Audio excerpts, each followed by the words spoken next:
Less than 5 miles away is the backyard of the global economy, the site of the dynamic success you don't see. This is a labour camp that's home to workers who make the clothes we buy in the high streets and shopping malls. This is the human price paid for our fashionable trainers, our smart shirts, our jeans with a tag that says, "Made in Indonesia."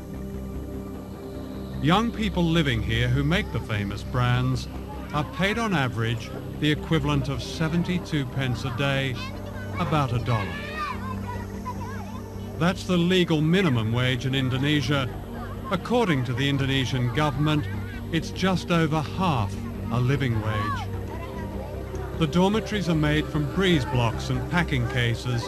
When it rains, they flood. There are open sewers and no clean running water. Many of the children are undernourished and prey to disease. While I was filming here, I caught dengue fever, carried by the mosquitoes which infest these slums.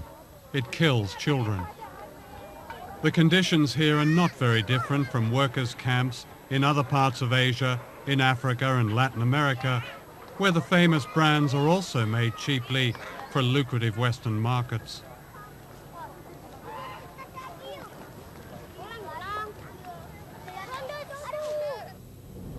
And this is where they work, in what is called an economic processing zone, which means a vast area of sweatshops. The factories may look modern, but once you step inside, you feel the claustrophobia of the workers, the sheer frenzy of their production, and you see their fatigue.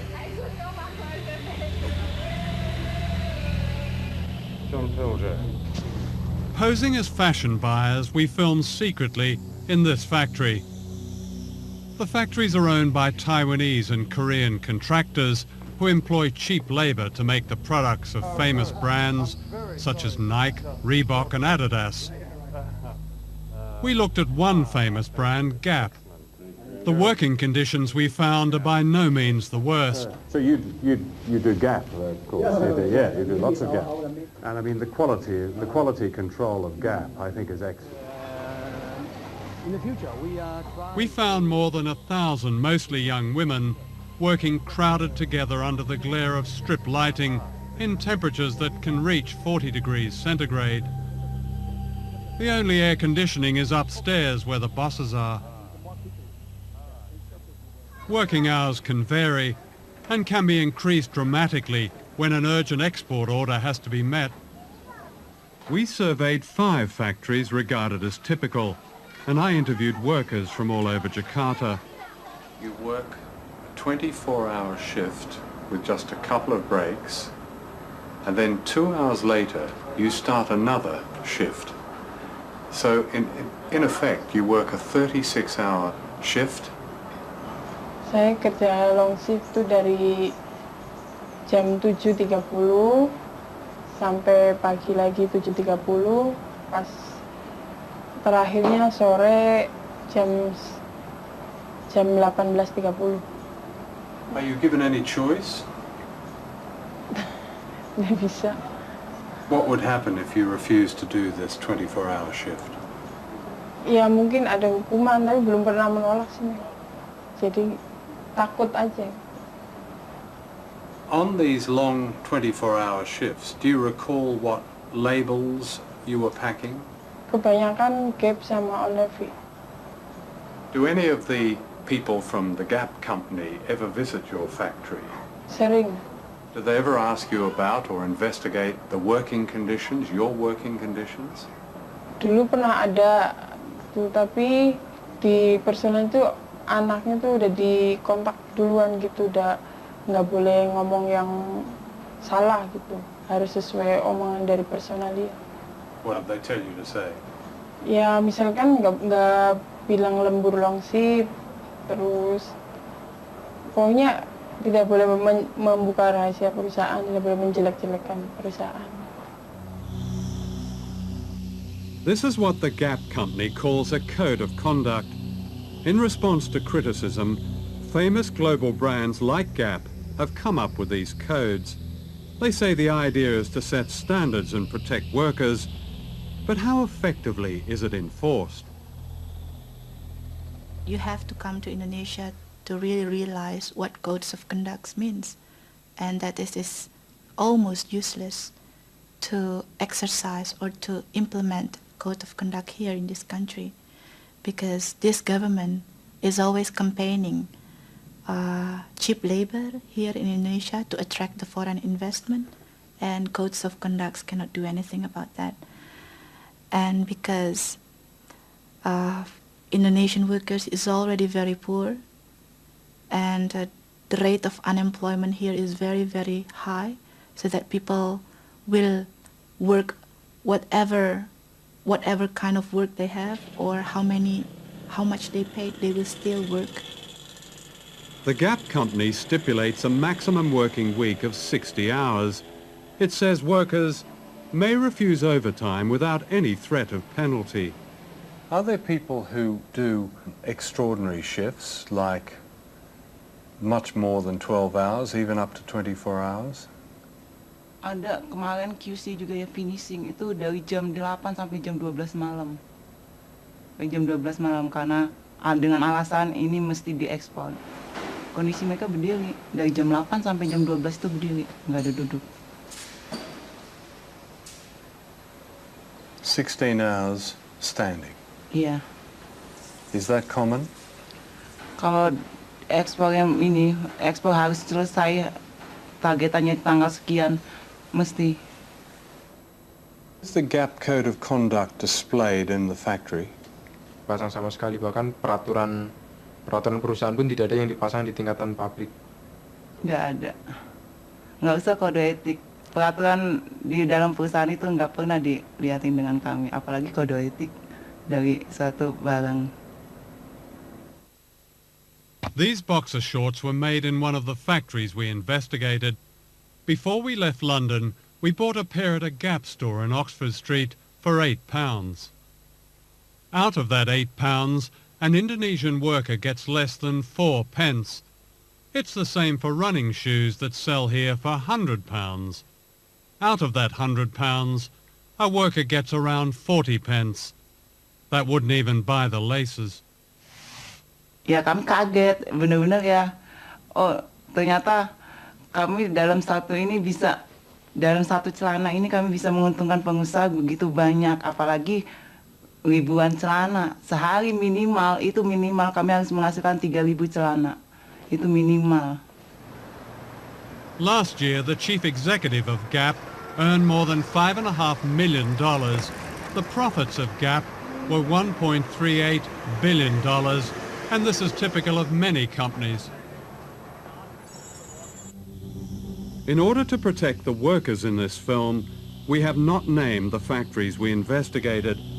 In Indonesia, as in other countries which have sweatshop economies, workers who speak out face the danger of victimization from contractors and violence from anti-trade union forces. Dita Sari, a trade union leader, was herself imprisoned and tortured. Codes of conduct must be monitored by trade unions. How could you monitor codes of conduct if trade unions is still weak, if the police is surrounding their activists, and if they're facing repression whenever they operate? We asked the Gap company for an interview, but they declined, saying it was unfair not to identify the factories as they couldn't verify our evidence. We sent them a list of questions, and they supplied this statement. Gap says it employs one of the most comprehensive factory monitoring programs in their industry. For some manufacturers, our standards are too tough, and we refuse to do business with them. We prefer to work with them to fix the problem. We can't force them to comply. One of the things that we can do to take action in support of better conditions for people in developing countries is, when we buy anything, ask the retailer where this product comes from, under what conditions it's produced. Write to the company that made the product and say you want assurances that this comes from a factory that treats its workers well, that gives its workers rights, to be able to form trade unions, etc. And these are some very basic ways in which we can act as informed consumers. I'm not afraid to bend my back. I'm not afraid of dirt. But how I fear the things I do for lack of honest work.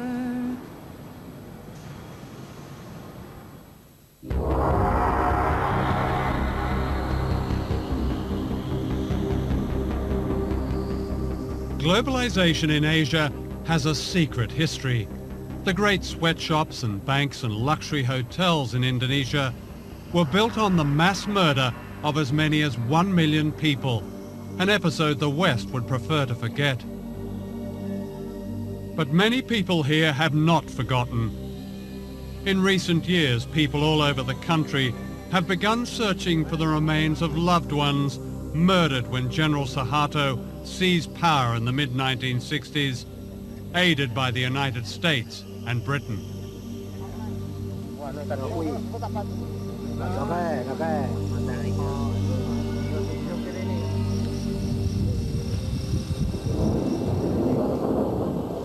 Until recently, the truth of this episode has remained so secret that this is the only known photograph of the atrocities.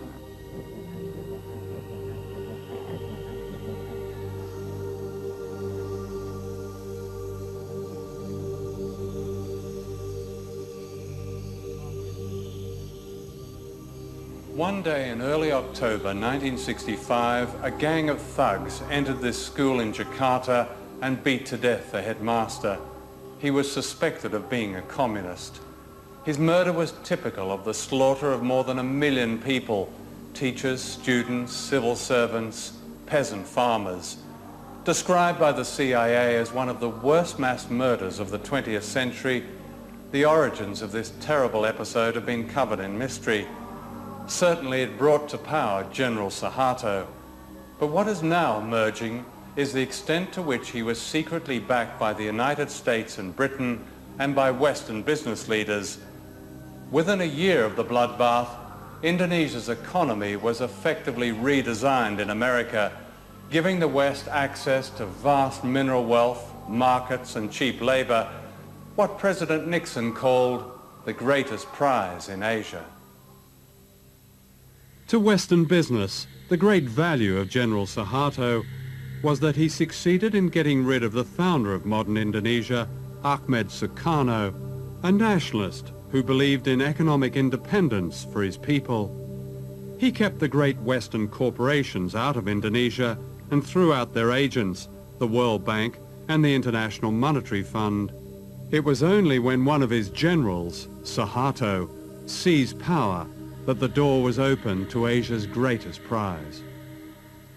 When the Suharto regime came in after the putsch, they were able to make a lot of the fact that they were calling the IMF and the World Bank back in. They were going to rescue them, you see, and British propaganda in particular made a lot of this. You know, the IMF was decent, and it was going to bring order, and everything was going to be lovely in the Indonesian garden. And as I say, a British diplomat still alive has said to me that was very much a part of the deal. Britain and the United States secretly conspired to back General Suharto. The American ambassador assured him that the US government is generally sympathetic with and admiring of what the army is doing.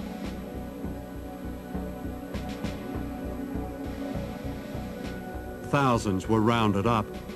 What was not known at the time was later revealed by American officials. The CIA had supplied a list of 5,000 opponents to be assassinated, and embassy officials ticked off their names as they were murdered. The British ambassador recommended a little shooting as an essential preliminary to effective change. In the first few days, the British sources in particular purported not really to know what was going on. Of course they knew what was was happening. I mean, there were bodies being washed up on the lawn of the British consulate in Surabaya. There were bodies floating all over the Malacca Strait and so forth. A man called Hadi Broto, a lieutenant colonel or something, was anxious to take some troops, Indonesian troops, from the east coast of Sumatra, from the northeast coast of Sumatra, to east and central Java, so that they could take part in what we now know was this terrible Holocaust, really. He found a Panamanian ship, and the ship sailed with the troops down the Malacca Strait, escorted by 2 British warships. So the British were directly involved in, as what you describe, as a Holocaust? Well, I would count that some sort of involvement, wouldn't you? The American press reported these events not as a crime against humanity, but in terms of their economic advantage to the West. Time magazine called them vengeance with a smile, and the West's best news for years. Others described a gleam of light in Asia. The seeds of globalization were planted in the bloodbath. In 1967, the Time Life Corporation sponsored a conference in Switzerland that planned the corporate takeover of Indonesia. It was attended by the most powerful businessmen in the world, such as David Rockefeller. The giants of Western capitalism were represented: the oil companies, the banks, General Motors, British Leyland, ICI, British American Tobacco, Lehman Brothers, American Express, Siemens. Across the table were Indonesian leaders approved by General Suharto. For Western business, it was the start of the gold rush which later became known as globalization. No one mentioned the killing of 1 million people.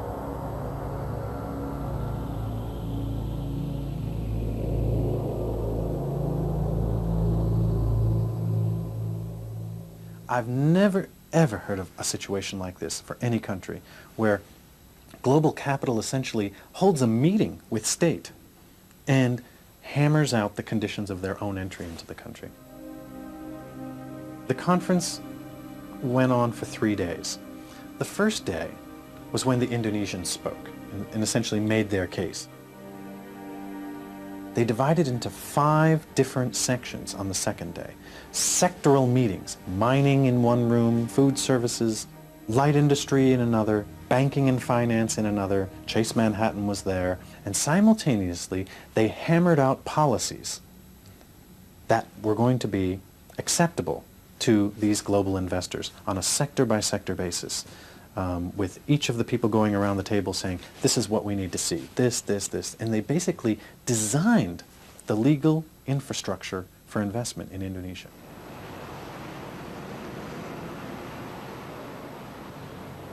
Was the foreign business community here aware that they were dealing not just with a corrupt, nepotistic dictatorship, but also with a mass murderer?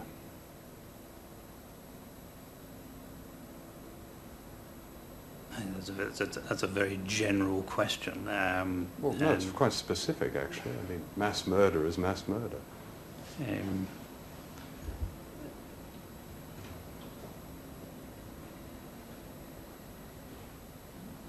The fact that many people have died in Indonesia in unfortunate, tragic circumstances at the directly or indirectly as a result of the previous regime is hugely unfortunate. Whether if foreign investment had not been here, that would have prevented in any way those events occurring. Nobody has perfect vision on what might have been.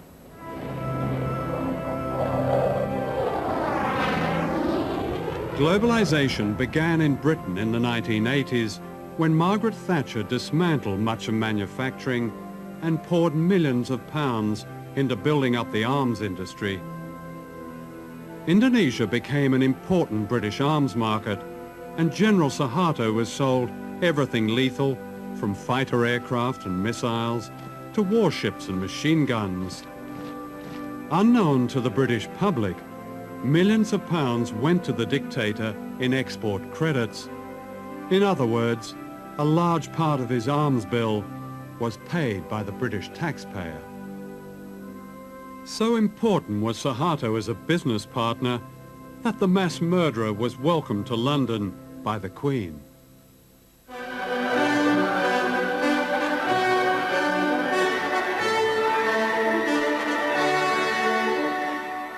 Who are the new rulers of the world?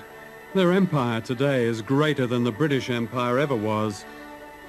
This is the center of this new empire, all within a square mile in Washington. Down the road from the White House and the US Treasury is the World Bank and the International Monetary Fund.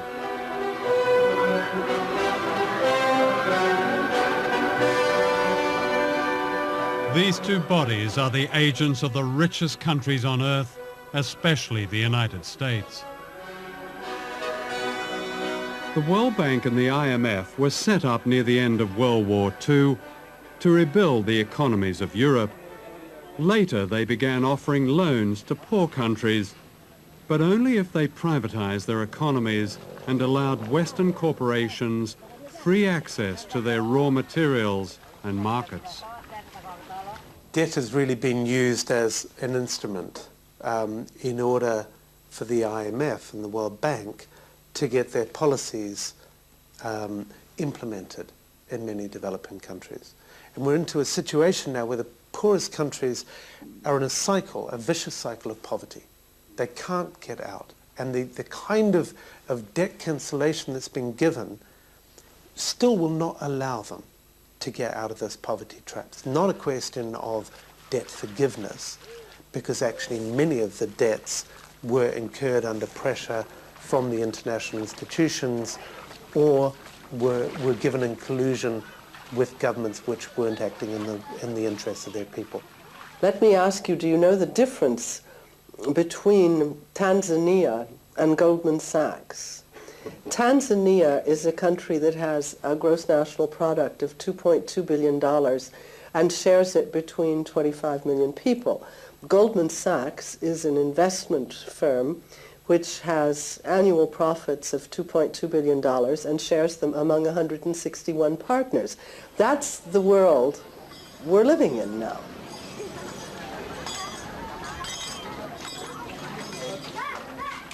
The World Bank says its aim is to help poor people, promoting what it calls global development. It's an ingenious system, a kind of socialism for the rich and capitalism for the poor.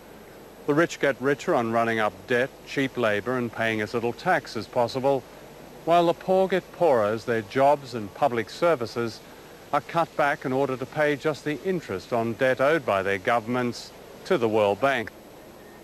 Here in Indonesia, where most people are poor, the handouts to the rich have been extraordinary, to say the least. Internal documents of the World Bank confirm that up to a third of the bank's loans to the dictatorship of General Suharto went into the pockets of his cronies and corrupt officials. That's around $8 billion.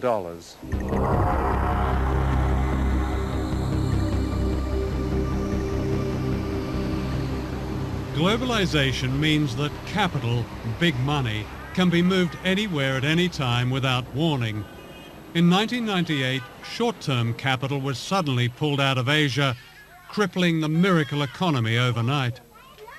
When the Indonesian rupiah collapsed from being roughly 2,500 rupiah to the dollar to being what it is now, 10,000 rupiah to the dollar, the costs to Nike for each Indonesian laborer was cut to 25% of what it had been.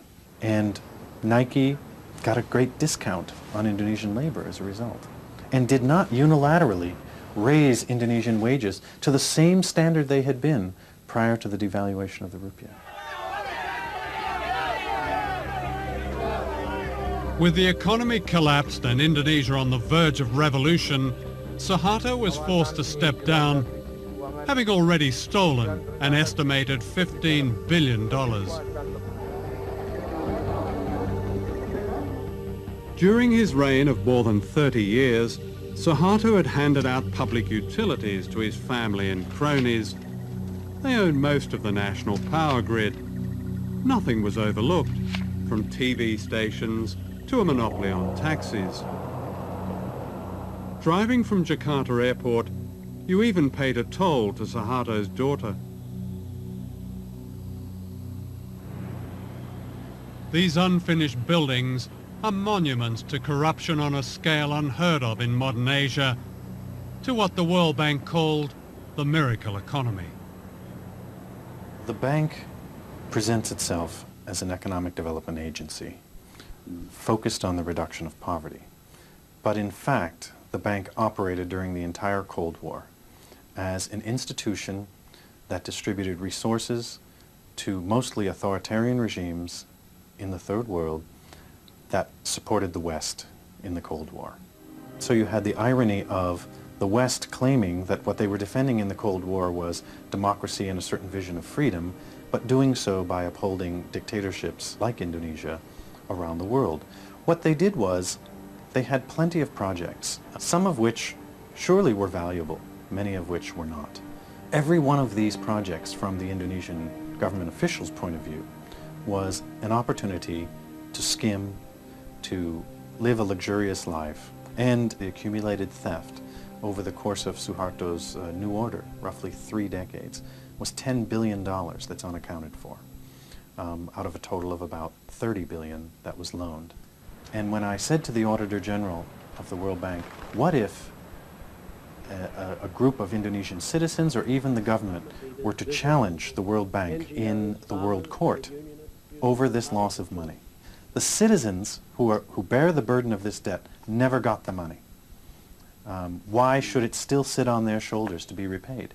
And his response was, we would be bankrupted. And I said, why? He said, because this has gone on the world over. I went to Washington to interview the chief economist of the World Bank, Nicholas Stern. I asked him to explain how almost 30% of World Bank loans to Indonesia had been lost or stolen. We simply don't know what that number is. Here's your own internal report, August 97.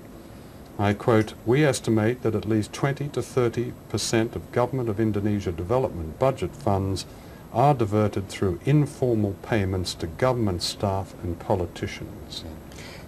That number was plucked out of the air. Lots of times we have to guess with numbers, and the person who wrote that was guessing. Somebody comes up with a number and it gets recycled. But a lot of money. I don't want to dismiss the issue. It's just, let's not get hung up on one figure which isn't a particularly hard no, figure. but I mean, if it's a third of what the World Bank has put into one country... No, then it's a serious question. When you have a loan, there's a lender and a borrower, and they share the responsibility in some way. There's a strong case that has been made by people who've seen this evidence that the World Bank was duped by the Suharto regime, claiming that poverty had dropped to 30 million, and in fact poverty was around about 60 million. Let's talk about the harder figures. The income poverty figures are always the most difficult ones to get your hands on. But I think the illiteracy figures in the infant mortality figures are in this case probably more reliable. And there was some progress during that 30-year period, significant progress, I mean cutting illiteracy by half and so on. That's a very important step forward, so let's not lose sight of that. In 97, the World Bank described the economy under Suharto in a famous report as absolutely dynamic, doing everything right, terrific, brilliant. You know, by that time the whole Asian thing had already started to collapse.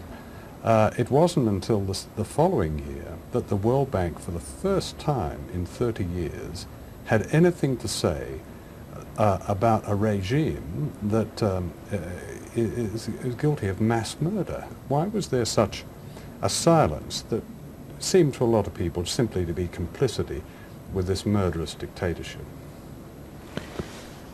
I think if we look back on our analysis of the economy and the politics at the time, we got a number of things wrong, and we have to understand that.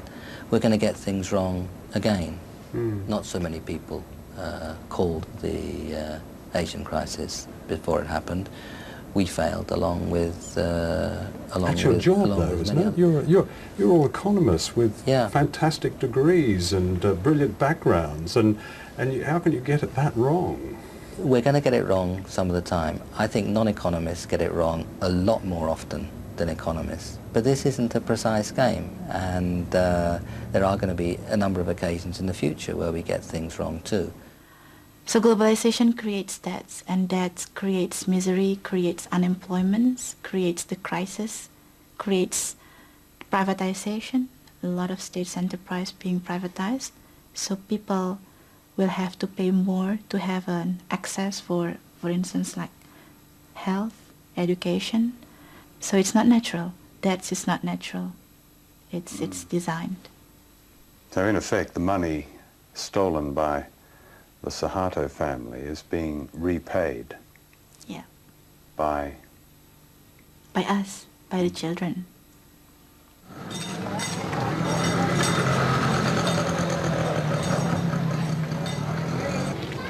Every day, more than $100 million is transferred in debt repayments from the poorest countries on earth to the richest.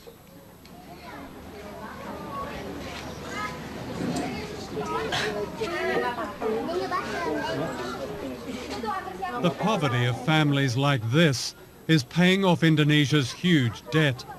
The conditions of the IMF's latest loan include a reduction in subsidies on certain fuel and food. Half this man's monthly wage of less than £40 goes on medical treatment for his children who suffer from a serious blood disorder. As prices go up, he cannot even afford the special drugs that keep them alive.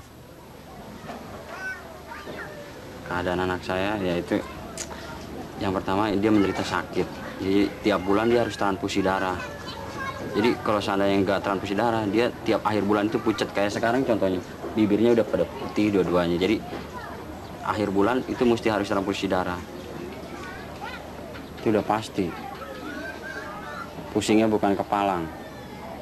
Ya kalau seandainya saya sakit gitu nggak bisa masuk kerja, ya udah apa boleh buat. Paling kita bisa cari pinjaman buat berobat anak gitu. Nanti setelah kita kerja lagi baru kita bayar gitu. Kita cicil. Udah mandi kok Mbak Sis. Kalau seandainya gitu ya, barang-barang naik, sedangkan UMR gaji gitu naiknya nggak seberapa, ya kita otomatis ya kita serahin diri sama Tuhan aja deh. Mungkin yang jelas mungkin berobat pun kayaknya nggak bisa. Jadi kita pasrah apa adanya. Sebab gimana kalau kita paksain untuk harusnya setiap pagi anak-anak kasih teh manis, sekarang enggak. Susu juga enggak. Ya paling kita bisanya teriak sama pemerintah, ikut lewat FNPBI begitu. Kita tuntut pemerintah dengan supaya naikin UMR 100%. Yang penting sekarang kan alhamdulillah bisa ketemu buat berobat. Biar walaupun kita makan pakai ikan asin, tapi udah alhamdulillah. In the global economy, one American corporation dominates the world trade in food grains, while almost half the world's population, like this family, attempt to live on less than $2 a day.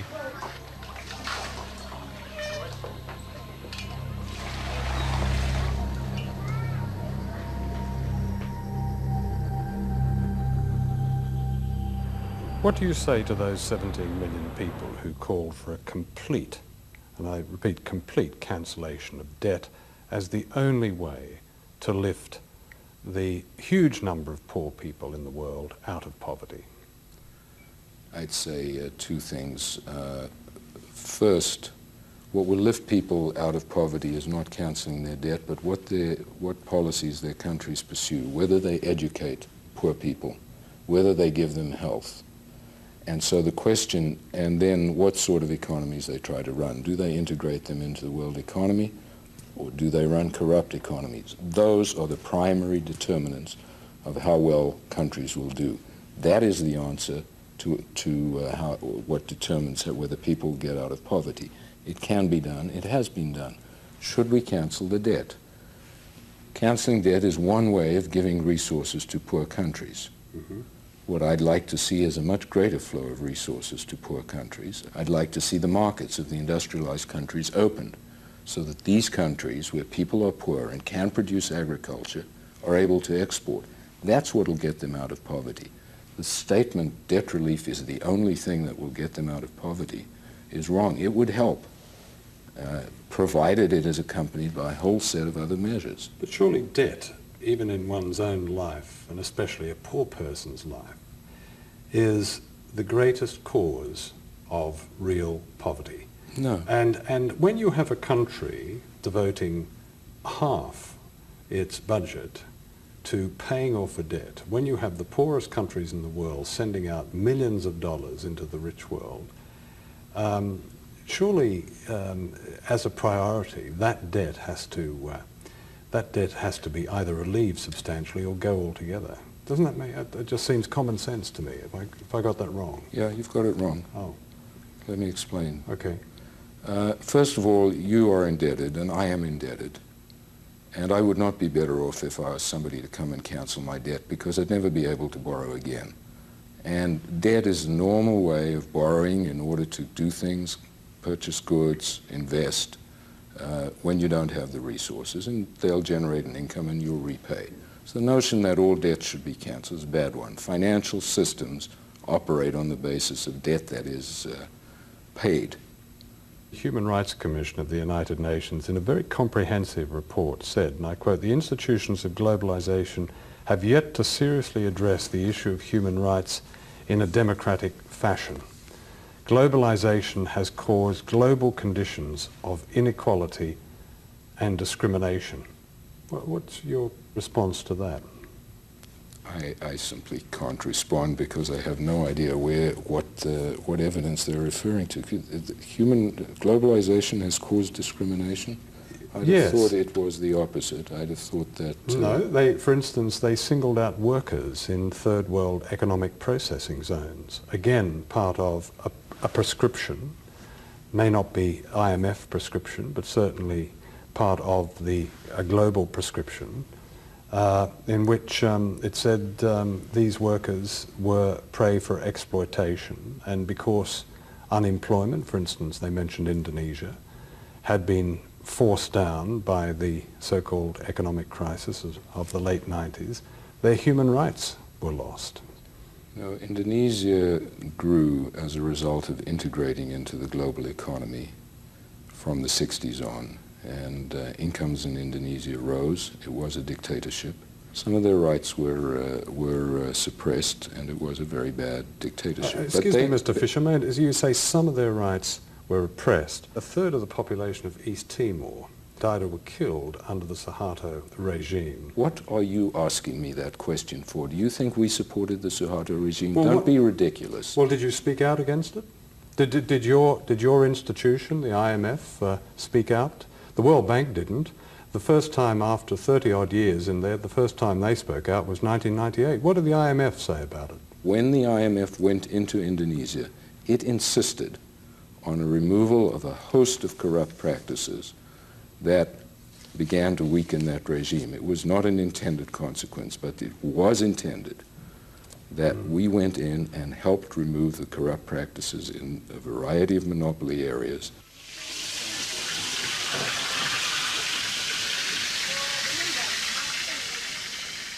And because now the government, as recommended by the IMF, has already cutting off a lot of subsidies, not only oil and electricity, but also water and education and subsidies and agriculture. So it means that the workers, if they have sons or daughters, they have to pay more if they want to put their children to school. Before, of course, people eat 3 meals a day, but now they have to also make efficiency. So they eat, instead of 3, they eat twice a day. and or they reduce the quality of the food. So that's why maybe the level of productivity is getting lower, because people are getting poor and getting tired, and if you are tired you cannot work properly.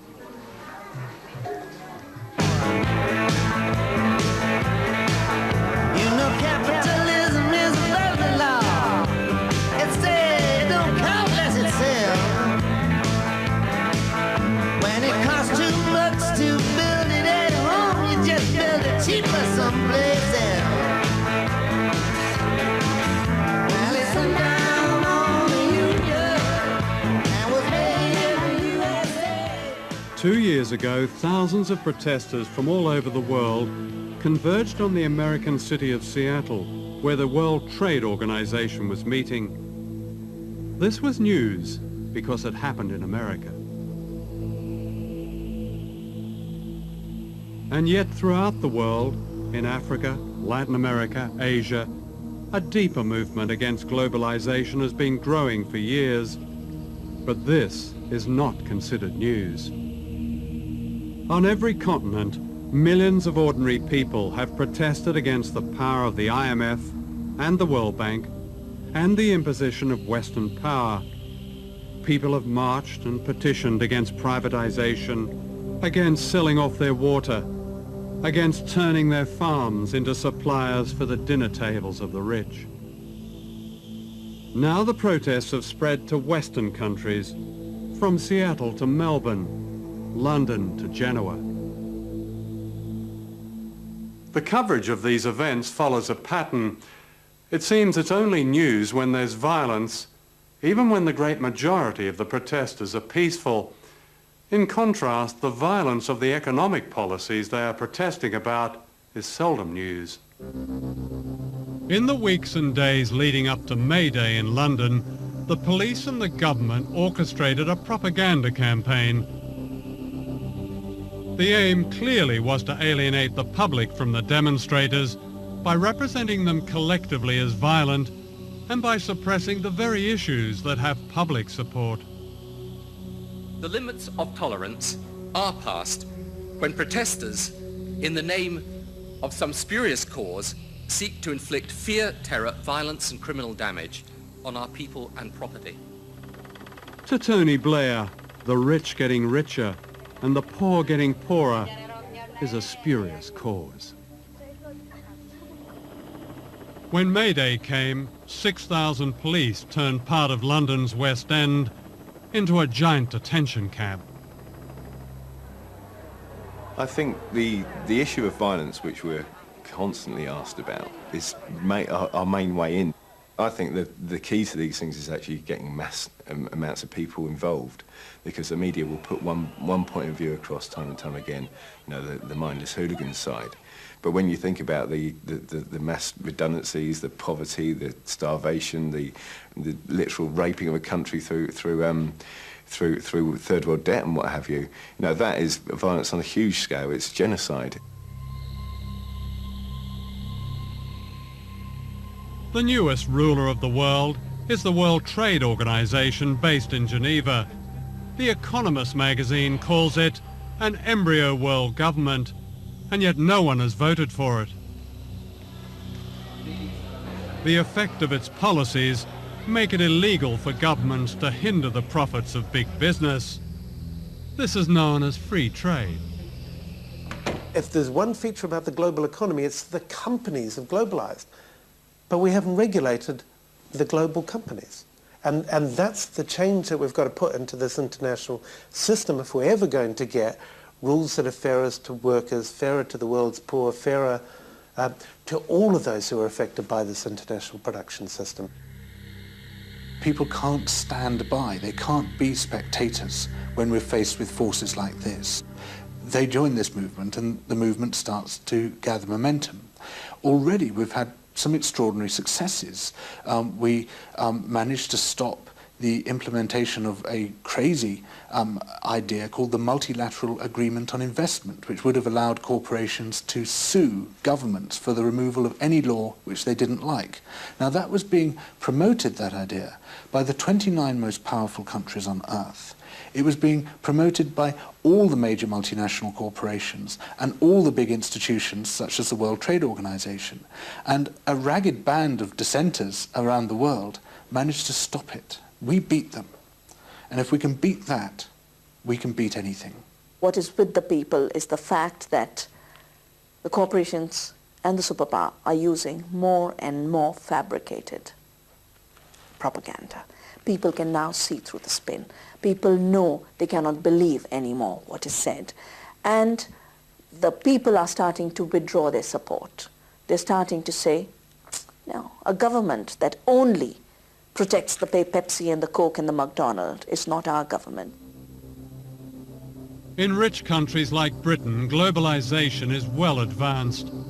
The disastrous selling off of the railways and the creeping privatization of everything from healthcare to air traffic control. The financial pages celebrate a booming economy, yet 1 in 5 British children grows up in poverty. There are almost 10 million Britons living in poverty. The gap between the rich and the rest gets wider, and this is said to be a spurious cause.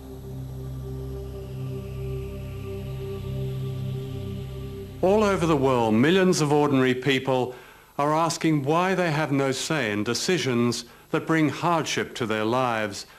They don't accept the view of President Bush and Prime Minister Blair that there's no other way.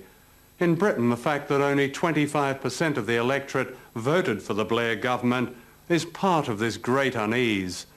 Why, people ask, should we accept a system of winners and losers, a system that puts a dollar sign on every public service and almost every human value? Why not abolish the World Bank and the IMF and the World Trade Organization and replace them with genuine trade and development institutions that are democratically accountable? And why not cancel a debt that condemns nations like Indonesia to poverty and disease? These are dangerous times. The one superpower left in the world has made its ambitions clear. This is a document of the United States Space Command. It says, the globalization of the world economy will continue with a widening between haves and have-nots. It says only military dominance will protect America's commercial interests. Why should we accept this? Why should our children have to face these divisions and dangers? None of them is God-given. All of them can be changed. Terima kasih buat rekan-rekan admin, moderator, dan members FE101 yang tak dapat disebut satu persatu. Terima kasih atas perhatian, dukungan, dan doa-doa tulusnya. Saya merasa tidak pantas mendapat semua ini.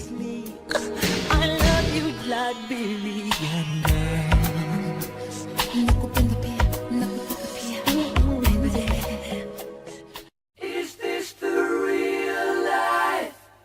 Is this just fantasy? Caught in a landslide.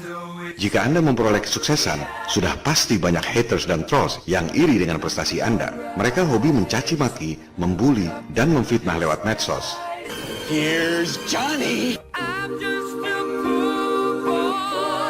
Orang kalau nggak setuju ya nggak setuju aja. Kenapa harus terobsesi dengan kita? So let me tell you a little secret about trolls. Menurut media Psychology Today, troll adalah psikopat narsis yang sadis. Troll adalah psikopat yang tak punya empati. Mereka mendapat kepuasan dengan menghina dan memfitnah orang lain yang sebenarnya kenal pun tidak. Bagaimana menghadapi para trolls? Ada inspirasi yang bagus dari seorang petarung UFC, Conor McGregor. Ia adalah satu-satunya orang yang bisa jadi juara di 2 kelas yang berbeda pada saat yang bersamaan. Ia adalah petarung yang bikin UFC laku secara komersial. Tentu saja banyak yang benci dan iri. Suatu ketika, ia diwawancara untuk menanggapi para haters di Twitter. Dan beginilah cara dia menghadapi trolls. I'd happily watch Conor McGregor die. Conor McGregor makes me so embarrassed of being from Dublin. Like, I'd rather admit to being from the same city as Nicky Bourne. Who's Nicky, a man from Westlife? He's alright. He's alright. Katie Hopkins and Conor McGregor vying for the accolade of being the worst human being alive, I reckon. Who's Katie Hopkins? Say what you want to me, yeah? I'm bulletproof. And if you're in this game, you must be bulletproof. Conor McGregor is so ugly that he pains my eyes. Conor McGregor is an arrogant scumbag, and I sincerely hope somebody on his poorly fitted suits. Whatever, the suits are fit good. Whatever about everything else, maybe there's a case, but the suits fit good. Thank you everybody, I enjoyed reading your mean tweets. I will wipe my tears with my money and carry on. Thank you so much.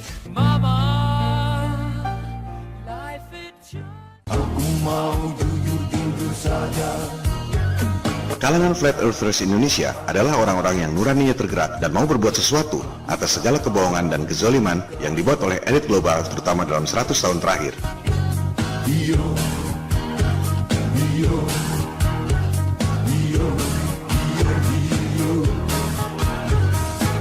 Member FI 101 lainnya, 321, membandingkan video tayangan peluncuran satelit Brisat dan Telkom yang baru lalu. Coba Anda lihat sendiri, cuma gambar kartun CGI, copy paste lagi, cuman ganti logo doang. BRI dan Telkom bayar triliunan rupiah. Elit global penjual satelit begitu malasnya, bikin video peluncuran saja maunya copy paste. Dan biaya triliunan rupiah itu dibebankan pada Anda, para konsumen di negeri berpenduduk banyak.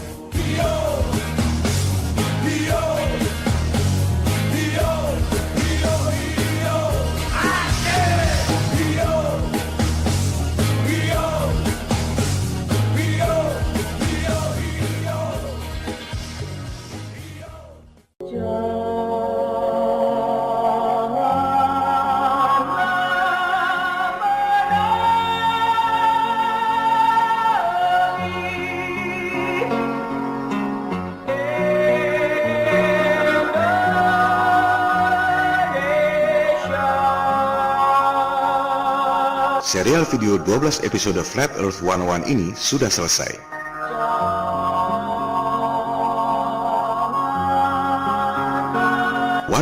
Adalah istilah untuk pengetahuan yang paling mendasar yang digunakan sebagai mata kuliah tingkat dasar di universitas. Tugas saya sudah selesai. Selanjutnya, tinggal bagaimana Anda, para pemirsa, mengembangkannya hingga berguna bagi masa depan anak cucu kita agar lepas dari kebohongan dan kezaliman elit global.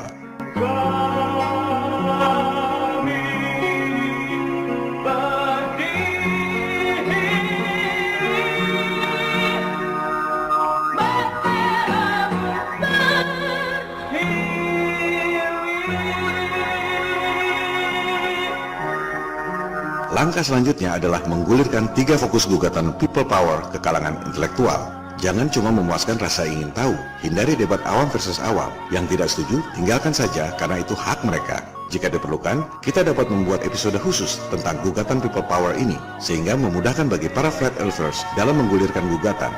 Selain itu, jika diperlukan dan diminta oleh rekan-rekan semua, kita bisa buatkan video-video berikutnya berupa update perkembangan flat earth Indonesia maupun dunia, atau pendalaman materi beberapa topik. Terima kasih atas waktu, perhatian, dan dukungannya selama ini. Salam People Power.